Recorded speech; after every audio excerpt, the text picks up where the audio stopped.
बाबू जल्दी बोल आप जल्दी अरे વિકેટ પર મારવાથી આઉટ થશે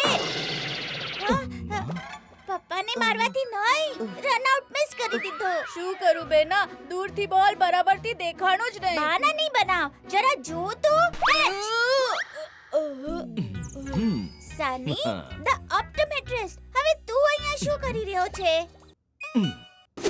Sun is here for your eye care. નન્ની બાબુથી બોલ એટલા માટે છૂટી ગયો કેમ કે તેને માયોપિયા છે. આ કોઈ બહાના નથી બનાવી રહ્યો. શું માયોપિયા હવે હું શું કરું ટેન્શન નહીં લે બાબુ. મેં કાલે જ તારી આંખોને ચેક કરી લીધી હતી એટલે જ હું તારા માટે આ સ્પેશિયલ ચશ્મા બનાવીને લાવ્યો છું. સ્પેશિયલ ચશ્મો હા, આ નોર્મલ ચશ્મા કરતા અલગ છે. આ સ્પેશિયલ ચશ્માને એ રીતે ડિઝાઇન કરવામાં આવ્યા છે જે માયોપિયાને કંટ્રોલ કરે છે કેમ કે માયોપિયાને નોર્મલ ચશ્માથી કંટ્રોલ કરવું સરળ નથી હોતું પરંતુ આ ખાસ ચશ્મા તમારી આંખોને માયોપિયા વધારવા માટે પ્રોટેક્ટ કરશે. બેના હવે મારો નિશાનો જુઓ અરે વાહ યે થેન્ક યુ સની